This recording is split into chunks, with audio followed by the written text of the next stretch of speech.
वन्दितु सौवसिद्धे धुवमचलमणोममं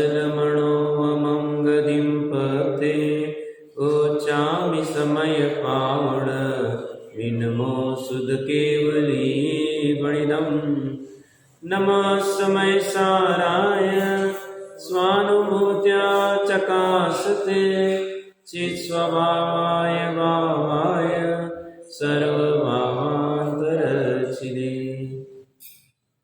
समय सार जी ग्रंथाधिराज के 220 नंबर के कलश के ऊपर कल अपनी चर्चा चल रही थी।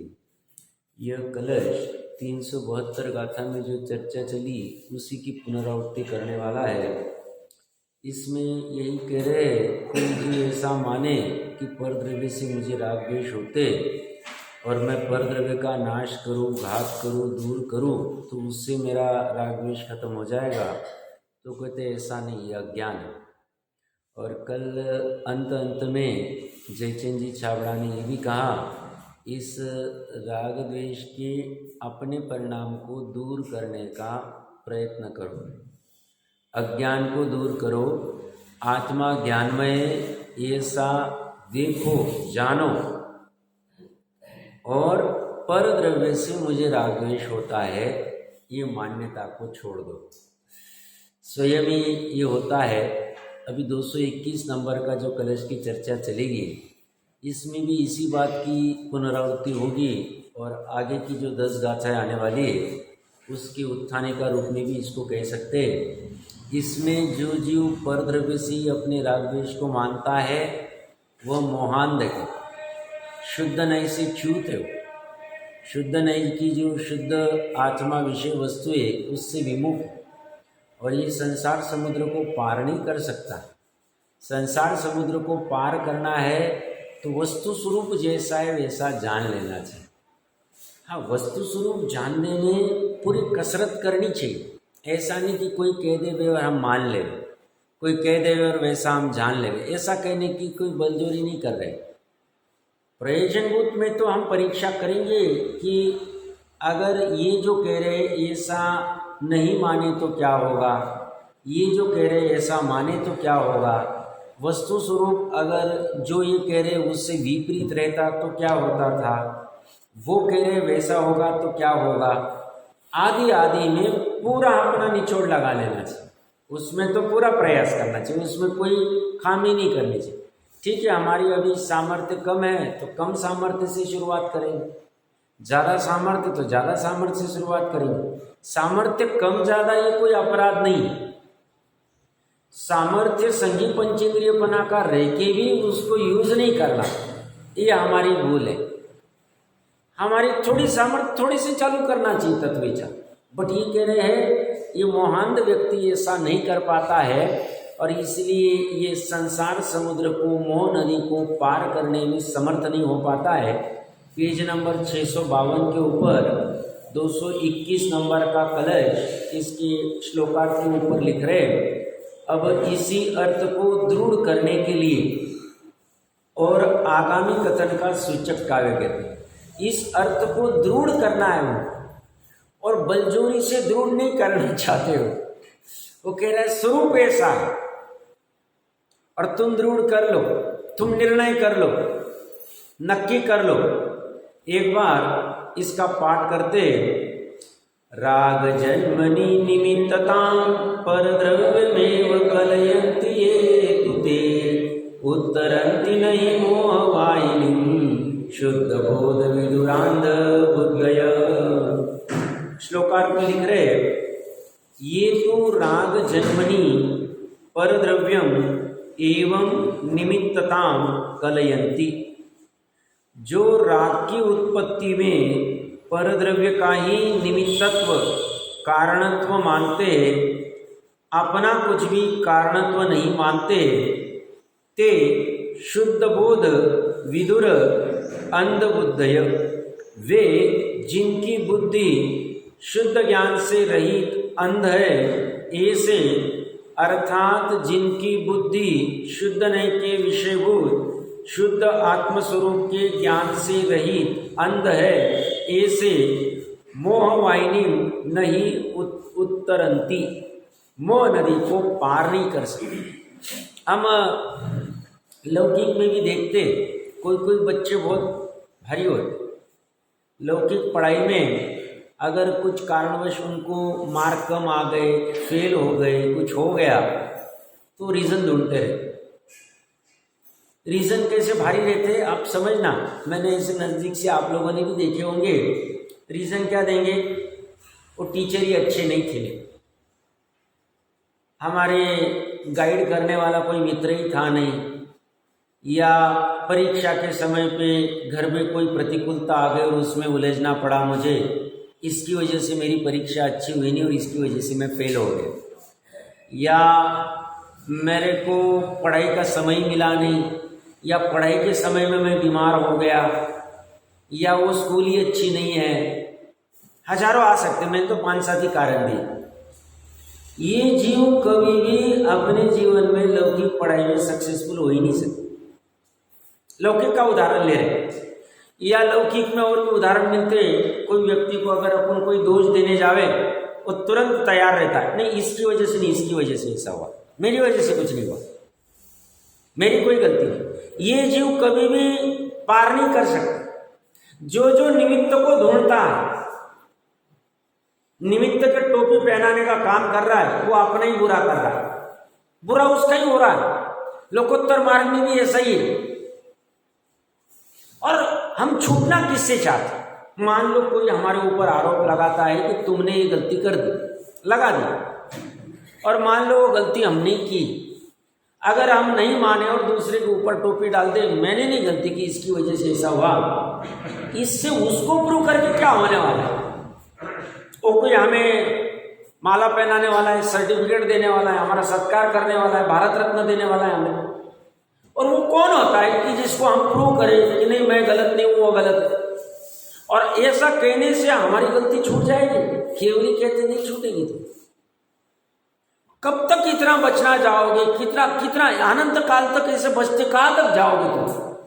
ये कोई 1 मिनट की बात नहीं, 1 दिन की बात नहीं, 1 साल की बात नहीं, 1 भोग की बात नहीं है, 10 भोग, 100 भोग की, अनंतानंत भोग की बात। लोकोत्तर मार्ग में भी यही कर रहा है, और इसीलिए कह रहे हैं मोह नदी। लौकिक में तो चलो अभी वो उसका जो जाने वो करे, उसका वो तो करेगा तो डूबेगा, बट लोकोत्तर मार्ग में तो वो अनंत संसार बढ़ा लेगा, अनंत संसार बढ़ा लेता है। पहली चोट में ही एग्री कर लेना चाहिए जो सत्यार्थ। हाँ, परीक्षा करना, इसमें कोई बाधा नहीं।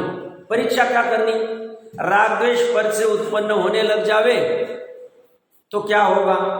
राग द्वेष स्व से उत्पन्न हो रहे, ये कह रहे ऐसा वस्तु स्वरूप हो सकता है क्या? ऐसा विचार करना चाहिए। विचार करने में कोई बाधा नहीं ना, अहंकार रोक रहे, तत्व विचार तो करने की बात है ही।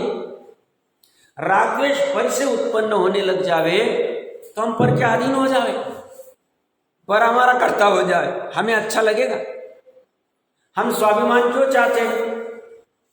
हम एक पर्टिकुलर लिमिट आने के बाद में माता पिता को क्या कहते हैं कि अब मैं प्रयास करता हूं, मैं अपने बलबूते पे खड़ा होने का प्रयास करता। क्यों कहते हैं?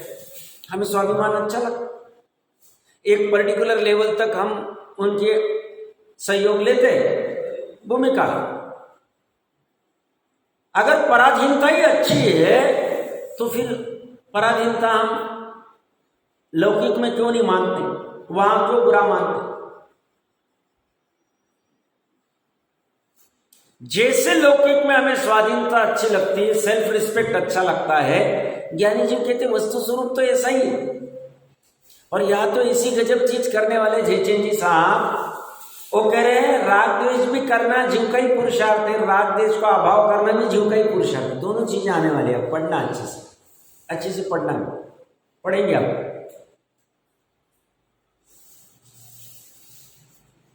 तो मोह नदी को पार करना है तो कह रहे पहली छूट में यथार्थ निर्णय करो, और निर्णय करके फिर उपाय ढूंढो क्या करना है। उपाय सिंपल है, उपाय और कुछ भी नहीं। इस पूरे संसार में सबका उपाय सुखी होने के लिए। वो जो निगोद वाला जीव भी छटपटाट कर रहा है ना, बाहर निकलने के लिए, गर्भित शुद्धता वाला, वो भी सुखी होने का ही उपाय कर, और हम भी सुखी होने का ही उपाय कर रहे हैं। और जो अभी जिसको हम धर्म कहते हैं, स्वाध्याय आदि, देव पूजा, गुरुपास्ती, वो न करते हुए भी, व्यापार धंधा करके भी, वो भी सुखी होने का ही प्रयास है। प्रयास सबके वही चल रहे, बस उसने उसमें सुख माना है, हमने इसमें सुख माना है। अब यथार्थ सुख किसमें है, वो निर्णय की विषय, और यथार्थ सुख वो कह रहे शुद्ध नहीं की विषय वस्तु में, और वो शुद्ध नहीं की विषय वस्तु यहां आने के बाद में पता चली। यहां मतलब जिन मंदिर आदि में, जिन धर्म के, जिन देशना के निश्रय में आने के बाद पता चलती, इसलिए हमने इसको देव कहे, नव देवता में कहा। यहां से श्लोकार्थ फिर से समझते, जो राग की उत्पत्ति में परद्रव्य का ही निमित्तत्व मानते हैं, निमित्त भी कह रहे, वो उपादान नहीं कह रहे, पर द्रव्य की वजह से ही, उसके निमित्त से ही मुझे उत्पन्न होता है, ऐसा जो मानते हैं, अपना कुछ भी कारण तो नहीं मानते हैं, अपना कुछ उपादान भी नहीं मानते हैं, अपनी कोई भूल नहीं मानते हैं, अपनी कोई गलती नहीं मानते हैं, वे जिनकी बुद्धि शुद्ध ज्ञान से रहित अंध है, बुद्धि है बट अंध है, विवेक रहित बुद्धि है, ऐसे अंध का, अंध कहना लौकिक में अच्छा नहीं माना जाता। हम कहेंगे आचार्य देव ऐसे क्या अशुभ शब्द कह रहे, करुणा कर रहे हो क्या? अरे अभी तो जहां दृष्टि है बट नहीं है, जो तुम, जिसको तुम दूर दृष्टि कहते हो, वो दृष्टि संसार की दृष्टि।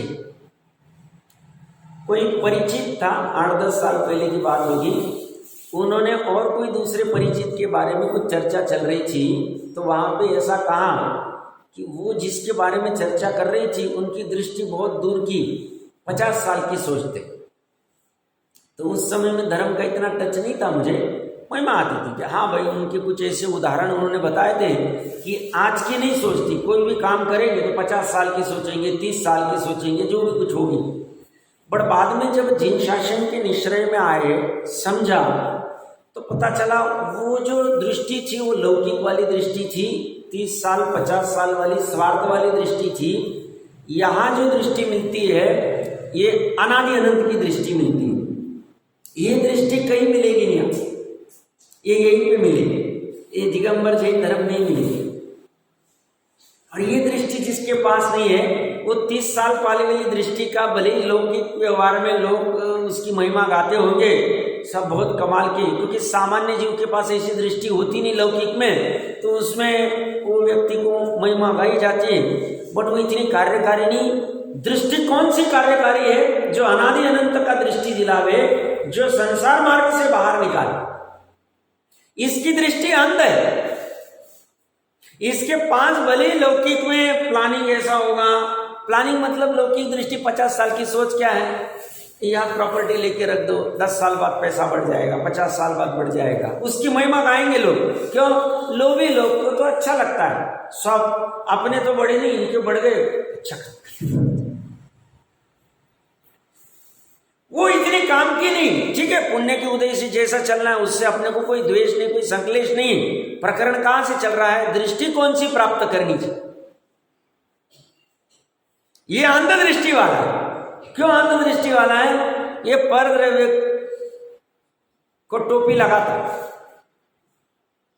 और जो पर द्रव्य पे टोपी लगाता है वो अंध दृष्टि वाला है, मोहांध है, मोह नदी पार नहीं कर सकता। जिनकी बुद्धि शुद्ध ज्ञान से रहित है। शुद्ध ज्ञान किसको कहते हैं? तो भावार्थ में पहले दूसरे लाइन में खोलने वाले हैं, ये अपने शुद्धात्मा को कह रहे हैं। शुद्ध का ज्ञान होना। शुद्ध कौन है? एक जीव के लिए एक ही शुद्ध है पूरे विश्व में, और कोई शुद्ध नहीं। बाकी वाला दूसरा जीव का जो शुद्ध है वो मेरे जीव के लिए अशुद्ध है। क्योंकि जैसे ही मेरा जीव उस दूसरे शुद्ध के लिए जुड़ने जाएगा, मैं अशुद्ध हो जाऊंगा, विकल्प हो जाएंगे, मेरी व्यग्रता हो जाएगी। भले ही पंच परमेष्टि शुद्ध है या सिद्ध शुद्ध है, और उनके संदर्भ में मैं कोई उनके शुद्ध स्वरूप का मैं चिंतन कर रहा हूं, विकल्प कर रहा हूं, विचार कर रहा हूं, वो अशुद्धता, शुद्धता नहीं। मेरे लिए मेरी शुद्धता तो मेरे शुद्ध का ज्ञान करना है, मेरे शुद्ध की प्रतीति करना है, मेरे शुद्धता का अनुभव करना है, आचरण करना है, उतनी शुद्धता। और कोई दूसरी शुद्ध वस्तु नहीं मेरे लिए। दूसरी की शुद्धता उसको काम की, मेरे काम की नहीं, क्योंकि मेरा चतुष्क और उसके चतुष्क में कुछ संबंध ही नहीं। इससे शुद्ध ज्ञान से रही या लॉस होता है। लौकिक में भले ही महिमा की जाएगी उसकी, या लॉस हो जाएगा। क्यों? शुद्ध ज्ञान से च्युत हो रहा है, शुद्ध ज्ञान से। तो उससे आपको क्या प्रॉब्लम है? भैया हमें तो प्रॉब्लम नहीं है, हमें तो ऐसी करुणा है। मतलब हम नहीं ये कह रहे, हमें क्या कह रहे, हमें करुणा ही। तो शुद्ध ज्ञान से जब च्युत रहता है, अंध रहता है, विमुख रहता है, दूर रहता है, उस समय में तू अनाकुलता को नहीं भोगता है, सुख को नहीं भोगता है, सच्चे सुख को, तो आकुलता को भोगता है। और तेरे ऊपर करुणा आ रही है अनादिकाल से।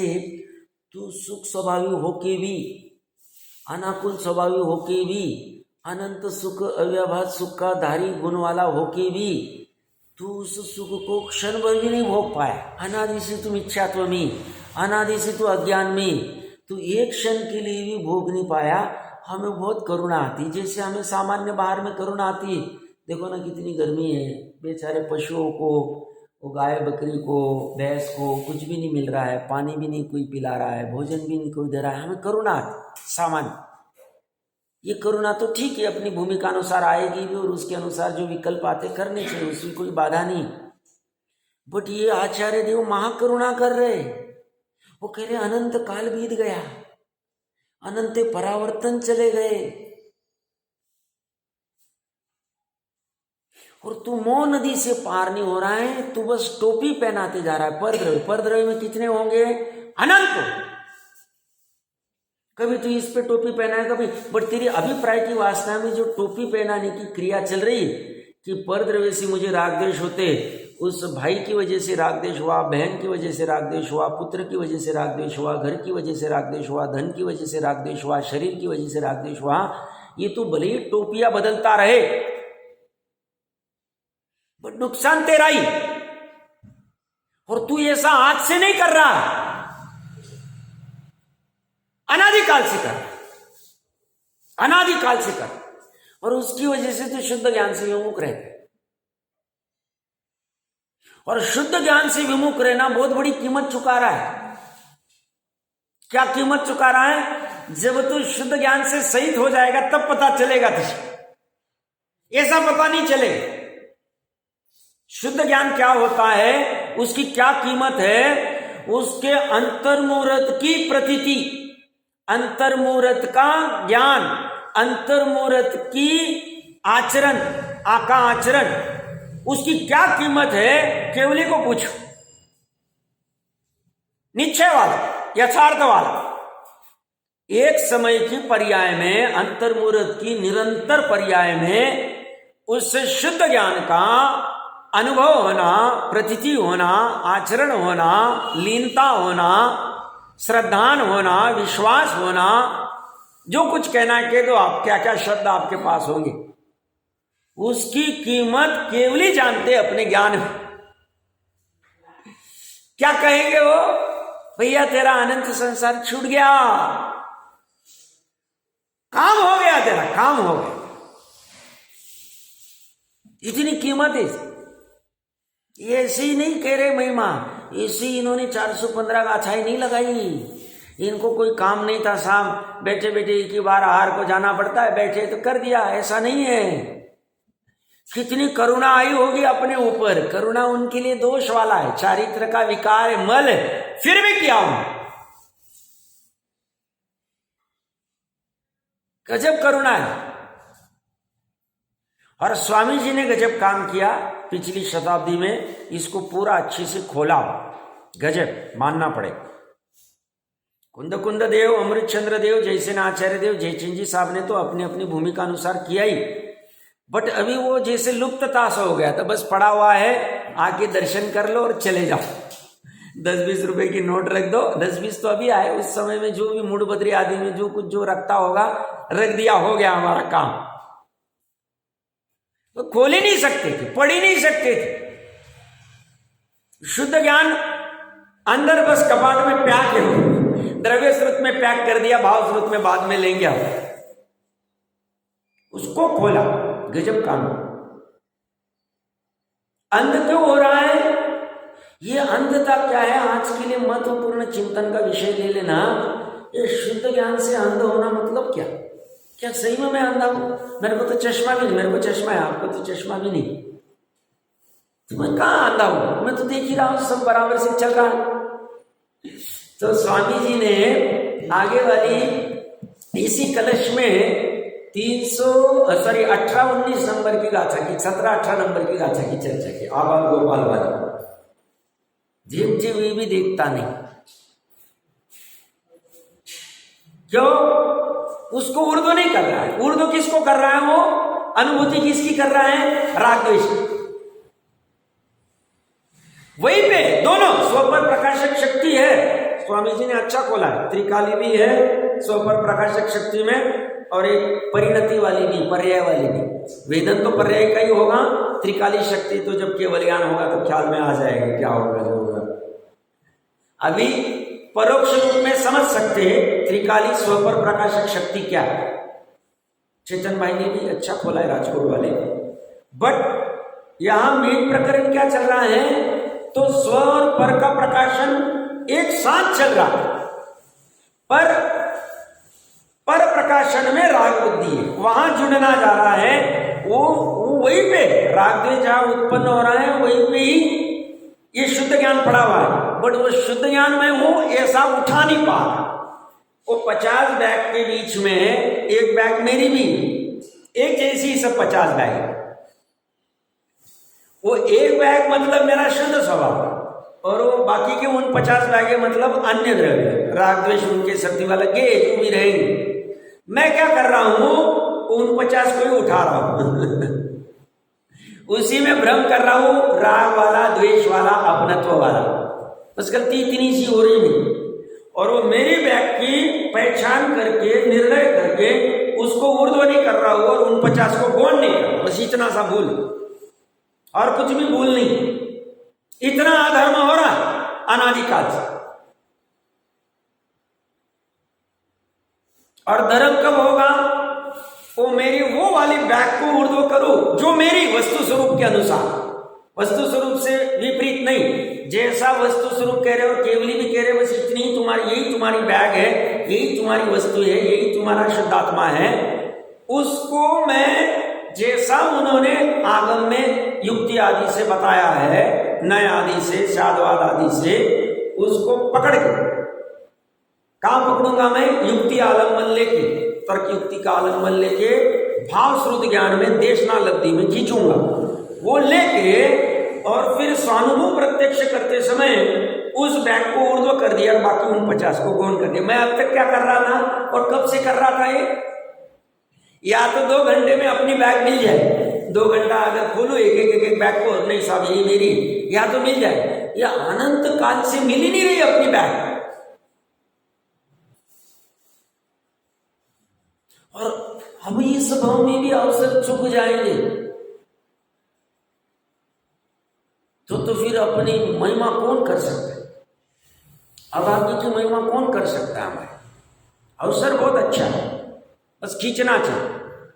और उसके लिए कल जैसे चर्चा चल रही थी, अभी नीचे भी आएगा, मैं पढ़ाऊंगा जयचंद जी साहब का पुरुषार्थ की बात करें। राग द्वेष का भी पुरुषार्थ, और राग द्वेष के पुरुषार्थ का खंडन किया जा रहा है, और यथार्थ पुरुषार्थ का मंडन किया जा रहा है। बट दोनों पुरुषार्थ जीव के ये बात कर रहे हो, स्पष्ट रूप से खोल रहे हो।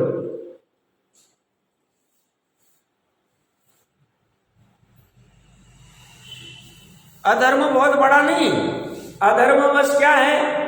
अभी ज्ञान में 100 और पर दोनों प्रकाशित हो रहे। माइक भी प्रकाशित हो रहा है, माइक मतलब माइक के आकार वाला माइक नहीं हो रहा है, वो तो समझ ही रहे, सब भाषा ऐसी। बस उसमें मैं ऊर्ध्व नहीं कर पा, शुद्ध ज्ञान, जानन जानन पने।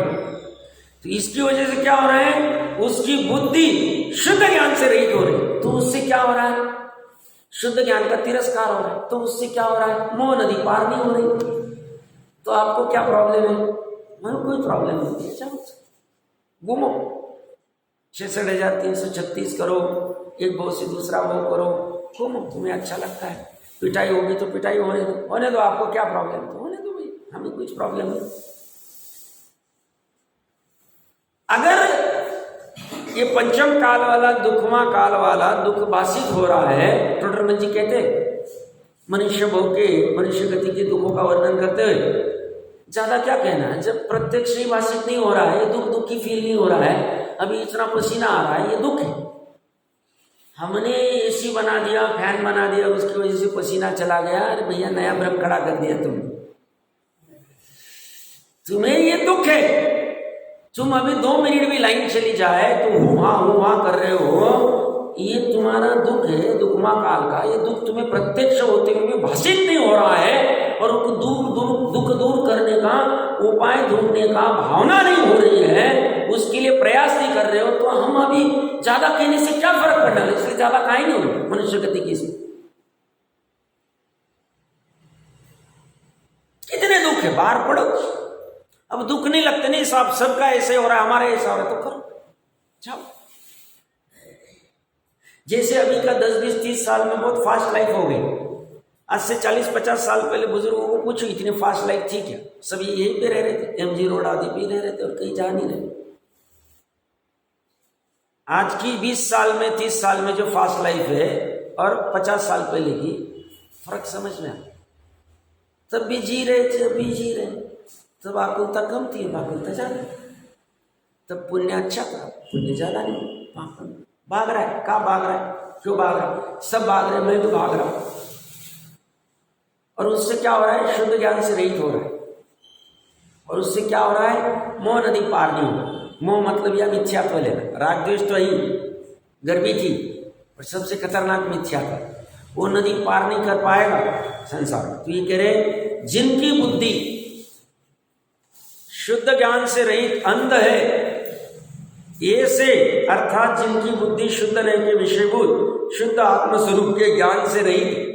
देखो हमारी कितनी पुनवानी है, हमें शुद्ध ज्ञान क्या होता है, शुद्ध आत्मस्वरूप क्या होता है, सुनने मिल रहा है, विचार करने मिल रहा है, हम कर पा रहे हैं। आप समझना, शुद्ध ज्ञान से रहित 700 करोड़ में से कितने जीव? हमारे पुण्यवानी को हम अपने आप को अभागी समझते ना, तो हमारे पास धन ही नहीं, हमें कोई पूछता ही नहीं, हमारे पास कपड़े नहीं, गाड़ी नहीं, ये नहीं, दुखी होते हो, तुम सुखी हो।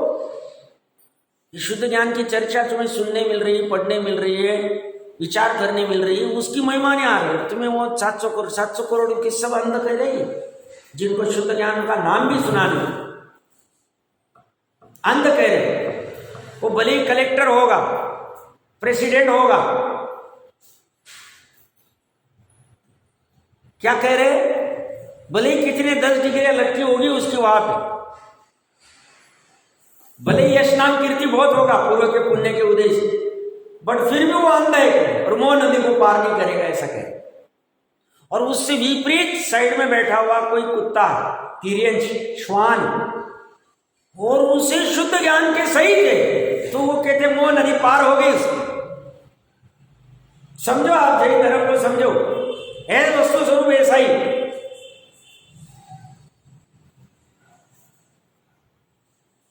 हमें वो ज्ञान में ज्यादा उलझना नहीं, भूमिका अनुसार थोड़ा लेना है, उसमें ज्यादा उलझना नहीं उलझना, और उसमें ज्यादा महिमा नहीं करना। हमें इतना अच्छा करते आता है, हमें इतना व्यापार करते आता है, हमें इतनी पकवान बनाते आते हैं, ये बनाते आते हैं, ये इसके लिए मनुष्य को नहीं। शुद्ध ज्ञान नहीं है तो अंदर समझना, अंदर निरंतर टोक लगनी चाहिए, हमारा काम नहीं हो रहा, हमारा काम नहीं हो रहा। ये कह रही बात सही, वो एक वस्तु ही मुझे खबर नहीं, मुझे बाकी 50 पता है, 50 काम के नहीं, हम कुछ भी काम के नहीं। अवसर चूकने जैसा नहीं, धौल काम तो करना ही चाहिए, अंत में लिखा है, मतलब महत्वपूर्ण लिखा है। ये अवसर चूक जाएंगे, डराने के लिए नहीं, सजग होने की बात है। डरना तो क्या है, अब जो हो गया सो हो गया, अब सजग रहना था। अब वापस प्रमाद में गिरे तो अपने जैसे फिर अब आगे किसी का नहीं होगा। तो ये कह रहे हैं जिनकी बुद्धि शुद्ध नहीं के विषय भूत, शुद्ध आत्मा स्वरूप, शुद्ध नहीं का विषय शुद्ध आत्मा है, उस स्वरूप के ज्ञान से रहित है, अपने ध्रुव तत्व के ज्ञान से रहित है, अपने अनादि निधन तत्व के ज्ञान से रहित है, वे अंध है, ऐसे मोह नदी को पार नहीं कर सकते।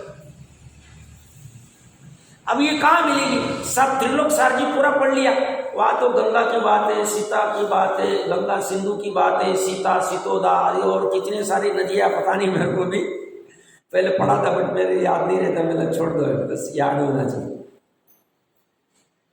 और कितनी उसमें मोह नदी कहां है सर?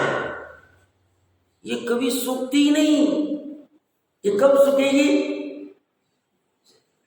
जब पहली बार ग्रंथि वेद होगा तब सूखेगी।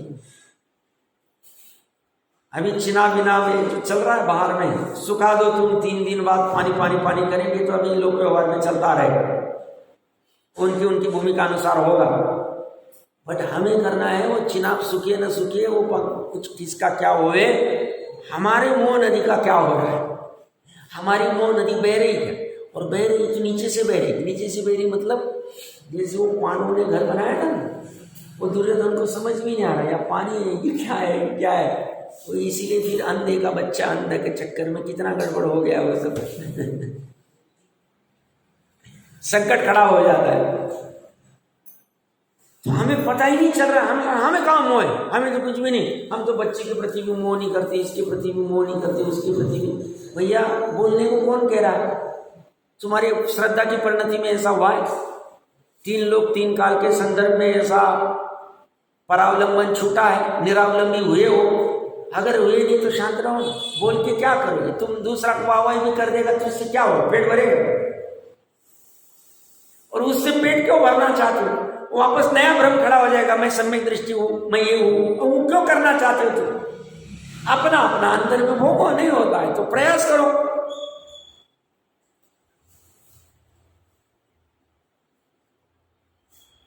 आज के लिए एडिशनल होमवर्क, अपनी मोह नदी सूख गई कि अभी भी बह रही, तो बह रही तो तीव्र बह रही कि मंद बह रही? मंद, लगभग तो सबकी मंद ही बह रही होगी, तभी तो भावना हो रही कि हमको ये सब समझने की प्रयास करना चाहिए। तीव्र में तो भाव ही नहीं होती, उसको लगता है जल्दी से व्यापार दो, ये सब बेकार का काम है, बाद में देख लेंगे, ये कोई करने का काम नहीं, ये तो पैसे फेंकेंगे तो नाचने लग जाएंगे विद्वान पंडित आदि, तो उससे काम हो जाएगा, ऐसी भावना बाहर में चलती। तो टोटरमल जी साहब के पास जाना चाहिए, सम्यक ज्ञान चंद्रिका की पीठिका में धन से तो सब प्राप्त होता है, तो उसको लेते आ गया, उसको सबको लिया। ऐसी भी महाभाग बहुत, ज्ञान तो हमें करना है, हम बस बाकी का मैनेजमेंट करेंगे। क्या करो, ये करो ना तुम, ये मेन काम यही, तुम उससे विमुख हो जाओगे, तुम्हारा मेन काम नहीं होगा। तो जो मोह नदी को पार नहीं कर सकते, भावार्थ में ये शुद्ध नहीं का विषय आत्मा कैसा है, देखिए क्या कह रहे, शुद्ध नहीं का विषय आत्मा अनंत शक्तिवान, चैतन्य चमत्कार मात्र, नित्य अभेद एक। अब एक एक विशेषण के ऊपर कितनी चर्चा कर सकते हम समझ नहीं सकते, बट हमें अपनी समय सीमा का भान है। ये क्या कह रहे हैं, शुद्ध नहीं का विषय आत्मा, मतलब अपना शुद्ध आत्मा कैसा है, अनंत शक्तिवान है। और ये आगम के वचन, अपने मन से नहीं, और इसका स्वानुभव प्रत्यक्ष हो सकता है कि अनंत शक्तियां हो सकती, कैसे पॉसिबल? इतने से 6 फुट के आत्मा में है, तो वो 3 लोग प्रमाण है, और 6 फुट में अभी समाई नहीं, क्या हो सकती है? एक ही आकाश के, एक ही आत्मा के प्रदेश के ऊपर अनंत शक्तियों का अंश कैसे हो सकता है? जैसे परमाणु में भी अनंत शक्तियां, परमाणु कितना, एक आकाश के प्रदेश इतना, कालाणु को तो भी गौण कर देते, परमाणु तो ठीक है भी ले लेते उसको, रसगंध उसके बहुत सारी चर्चा भी होती है। जैसे एक परमाणु के ऊपर अनंत शक्तियां विराजमान हो सकती है, इससे प्रश्न होता है कैसे हो सकता है? ये कहते स्वभाव से, स्वभाव से, पद से नहीं। किसी ने दिया नहीं, हम लाके लो भैया तुमको हम भेंट देते हैं, हम तुम्हारे ऊपर खुश हो गए, ऐसा कुछ नहीं। ये शुद्ध नय का विषय आत्मा अनंत शक्तिवान है। हमारी आत्मा वर्तमान में अनंत शक्तिवान है। और वर्तमान में ये क्यों रो रहा है? मेरे पास धन नहीं, मेरा शरीर की हाइट कम है, मैं कालाई हूं, मैं गोराई हूं, मेरे को चश्मा लग गया, मेरे को ये हो गया, दुखी होता है, दुखी रहता है। ये इनसे अपनी शक्ति और कमजोरी को निर्णय करता है। ये वर्तमान में कैसा है, इसे खेद क्या होता है? अरे मेरा इतना नुकसान हो गया, मेरा ऐसा हो गया, ये चला गया, वो चला गया, वो हो गया, वो हो गया, वो हो गया। फिर उसमें कुछ भी आ सकता, फिर 2 रुपए की वस्तु भी आ सकती है और 200 करोड़ की वस्तु भी आ सकती। और ये कह रहे हैं ये अनंत शक्ति वाला आज से नहीं, अनादिकाल से, और आगे होगा नहीं, अभी वर्तमान में। और वर्तमान में ऐसा होते हुए भी उसका भान न होना, ये शुद्ध नय के ज्ञान से रहित होना, शुद्ध नय से रहित अंध होना बुद्धि का, ये अंध बना है। होते हुए भी नहीं जानना, ऊर्ध्व नहीं कर पाना। अंध मतलब कैसा कि जैसे अमृत चंद्र मतलब द्रोणाचार्य और उनके शिष्य मतलब हम सब। अब उसमें हम में से जो अर्जुन होगा वो बराबर आग को देख लेगा, और हम में से भीम या दुर्योधन या दूसरे कोई होंगे, वो या तो उसके पंख देखेगा, टहनी देखता बैठेगा, आकाश देखता बैठेगा, क्या देखेगा उसे पता नहीं। वहीं पे सब अनंत शक्ति वाला जहां है वहीं पे रागादि में, ये रागादि को ऊर्ध्व करता है, अलग अलग जगह नहीं, प्रदेश है। राग द्वेष के जीव के जहां प्रदेश में, जिस प्रदेशों में राग द्वेष हो रहा है उसी प्रदेशों में अनंत शक्ति पड़ी वर्तमान। और इसकी बुद्धि उससे अंध है, उसको जानती नहीं। तो बोलते तुम्हारा मोह नदी पार, मोह नदी जिसको पार करना है, कुछ भी करके शुद्ध नहीं की विषय वस्तु का ज्ञान कर लेना, कुछ भी करे, कुछ भी करे। 2 बार कह रहा हूं मैं, कुछ भी करे। जहां माथा टेकना पड़े वहां टेकेंगे। जरूरत नहीं कहने की भाषा है, समझना, अपेक्षा समझना। जो करना पड़े सब कर लेंगे।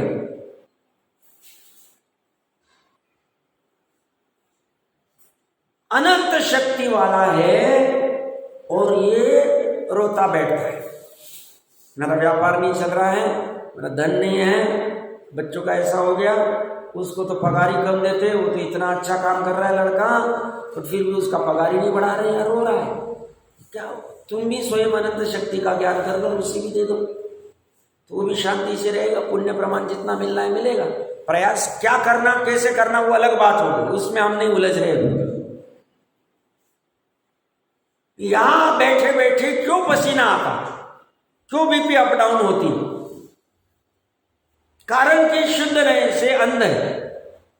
शुद्ध नय की विषय वस्तु शुद्ध आत्म स्वरूप के अनंत शक्ति का भान नहीं हो रहा, और इसीलिए फिर परेशान है। सब हीमोग्लोबिन 12 हो गया, पता नहीं रात में छाती क्यों दुख रही थी। छाती दुखेगी, भूमिका अनुसार छाती डॉक्टर को दिखाई जाएगी, भूमिका अनुसार ट्रीटमेंट की जाएगी, उसके अगेंस्ट में नहीं है। बट साथ साथ में ये सब मेरा स्वभाव नहीं है, मेरी तो अनंत शक्तियों में कुछ भी विकार नहीं है, ये निर्णय करना चाहिए। ये निर्णय में तो समय डालना नहीं, और बोलते चुप रहो तुम, मुझे करने तो करो भैया। फिर तुम्हारा सिर भी दुखेगा और कुछ भी सब होगा। और जब तुम्हें अनंत शक्ति का भान हो जाएगा, निर्भर हो जाएगा, तुम्हें महिमा आएगी। कैसा अद्भुत धर्म मिला है हमें, जो हमारे वैभव की बात करता है। देखो कैसा है, जैसे दुनिया में होते ना 8 आश्चर्य 9 आश्चर्य, गिनीज में रिकॉर्ड हो गया, फलाना हो गया, ढिकना चलते रहते हैं सब, लिम्का बुक में हो गया, यहाँ हो गया। ये भी एक आश्चर्य है। क्या अनंत शक्ति वाला होते हुए भी उसको देखने की इच्छा नहीं होती, उसको जानने की इच्छा नहीं होती, उसकी प्रतीति करने की इच्छा नहीं होती, उससे तिरस्कार करता है। बंद करो आप, आत्मा आत्मा आत्मा आत्मा, पूरा रात दिन आत्मा आत्मा चलता रहता है। घर में ऐसा होता है? कैसा आश्चर्य, देखो कैसी मतलब कैसी विपरीतता है। पंचम काल वाले जीव बहुत भारी, अलग अलग क्वालिटी के आ गए सब भर के बराबर एक ही जगह। जैसे गोपाल दास बरैया जी की पत्नी, सामने इतना ज्ञान वाला पुरुष, वो क्यों भी उसको ग्रहण नहीं कर पा रहे। देखो कैसी, मतलब पारस के नजदीक रह के भी लोहा सोना नहीं हो पा रहा। कैसी विचित्रता है। उपादान से काम हो, उपादान से काम हो, समझना अच्छे। ये अनंत शक्ति वाला पकड़ नहीं पाता, रहते हुए भी पूरी आयु चली जाती। उसके लिए क्या प्रयास करना चाहिए, कैसे करना चाहिए, उसकी जिज्ञासा नहीं होती, उसकी चर्चा नहीं होती, उसकी वहां नहीं होती, उसकी परीक्षा नहीं होती, नहीं पकड़ पाता। ये करना पड़ेगा। ये पुरुषार्थ में आए, ये पुरुषार्थ में आए। स्वयं होके हमने वो बाकी वाले पुरुषार्थ जो कर रहे थे उसको घटा दिया, उसको हटा दिया, और ये पुरुषार्थ पे लग गए, आए गए पुरुषार्थ।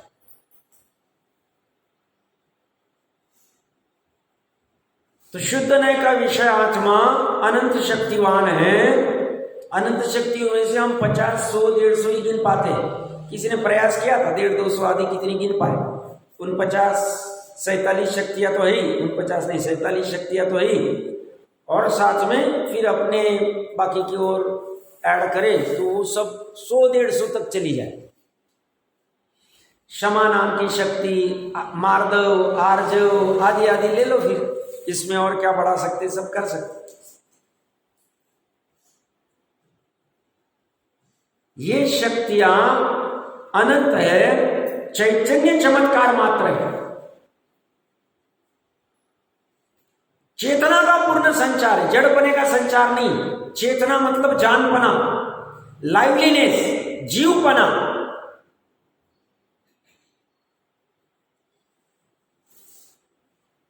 और नित्य है।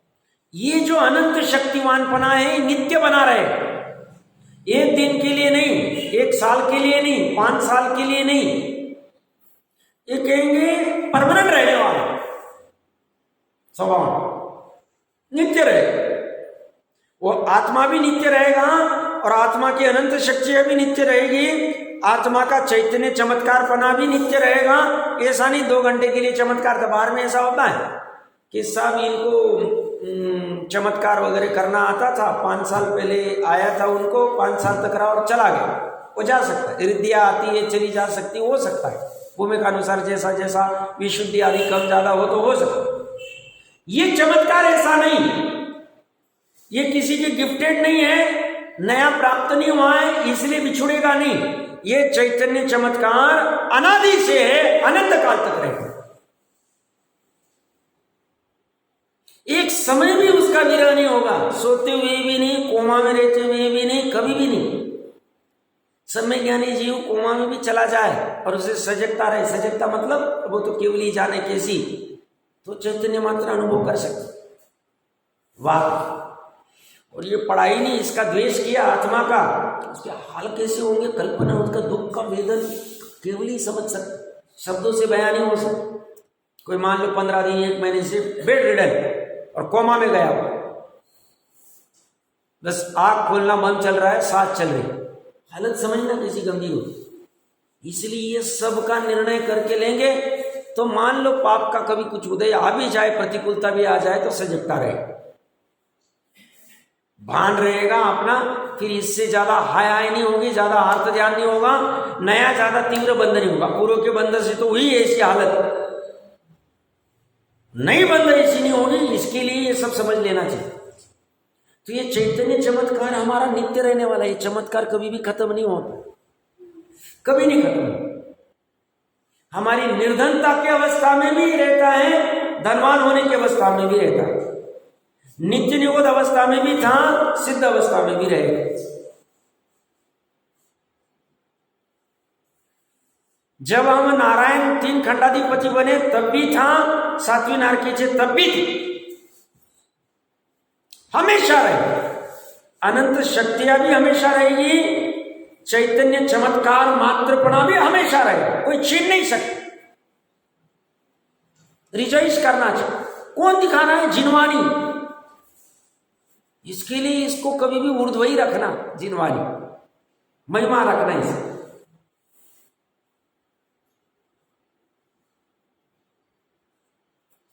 अभेद है, इसको कोई भेद नहीं सकता, कोई इसके खंड खंड नहीं कर सकता है कि उसमें से चैतन्य चमत्कार को निकाल लिया, भेद कर दिया। समझने के लिए हम भेद करेंगे, वो हमारे श्रुत ज्ञान के विकल्प होंगे, नए होंगे। वो तो अपनी भूमिका अनुसार करने ही पड़ेंगे और करने ही चाहिए, क्योंकि उससे उस वस्तु का निर्णय होगा। पर वैसा हमारे विकल्प में भेद करने से उसमें भेद नहीं होगा, वो अभेदी रहे। जैसे हम चिंतन करते वक्त उस अनंत शक्ति वाले आत्मा का चिंतन करते हैं, तो उसमें केवल ज्ञान स्वरूप ज्ञान गुण है, उसमें अनंत सुख वाला सुख गुण है, उसमें वस्तुत्व गुण है, अस्तित्व गुण है, और अनेक अनेक प्रकार से। तो हम उसको अलग अलग अलग अलग करके समझ रहे हैं, बट उसके समझने मात्र से वो भेद वाला नहीं हो गया, वो अभी नहीं रहा। हमारे समझ में भेद से ही जानने में आता है, हमारे ज्ञान की कमजोरी है, इसलिए हमें ये उपाय करना पड़ा। और अच्छा ये उपाय था हमारे पास, नहीं तो ये भी उपाय नहीं रहे तो कैसे होगा? अच्छा ऐसा उपाय किसी ने दिया नहीं, स्वभाव से हमारे पास है उपाय।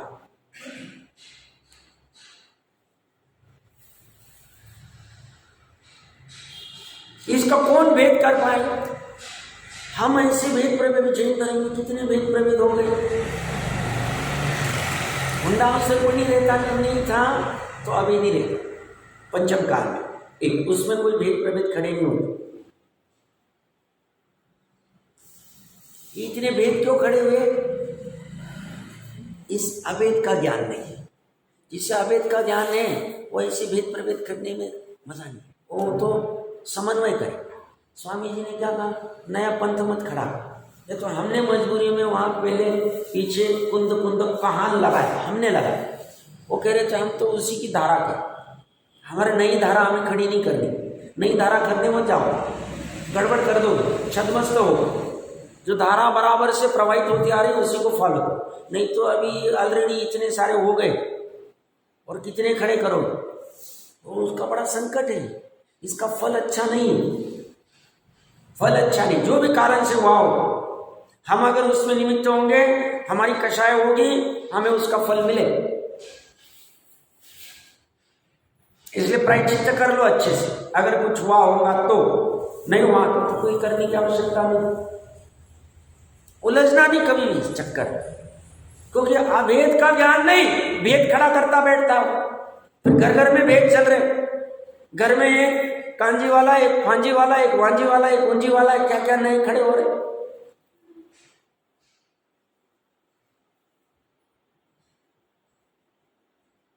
अभेद की दृष्टि करो। अभेद जब ख्याल में आ जाएगा तो उसको भी सब भेद विकल्प ही नहीं आए, क्यों करें हम?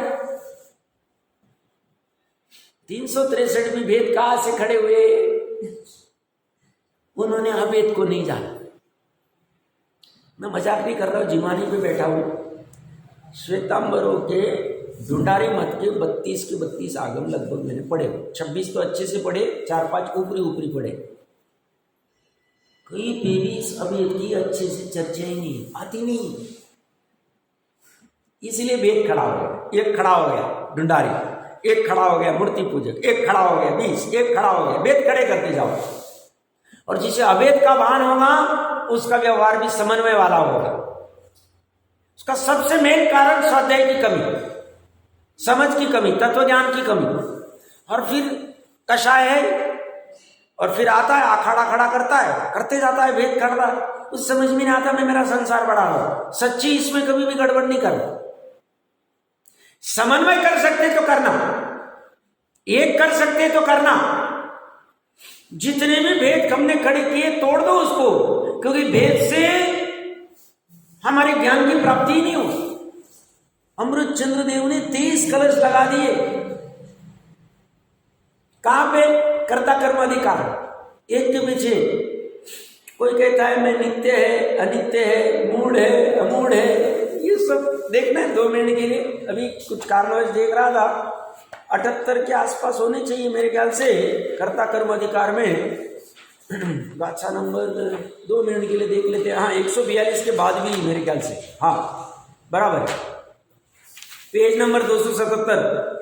142 में जो नए पक्षातिक्रांत होता है वही समय सार को प्राप्त कर सकता है। ये पूरी विषय वस्तु चल रही है और अमृत चंद्र देव को मूड आ गया, तो उन्होंने 69 नंबर के कलश से 277 पेज पे आप अगर श्लोकार्थ के ऊपर की लाइन पढ़ोगे, यदि ऐसा है तो नए पक्ष के त्याग की भावना, नए पक्ष मतलब भेद की भावना और प्रमाण मतलब अभेद की भावना, तो त्याग की भावना को वास्तव में कौन नहीं नचाए?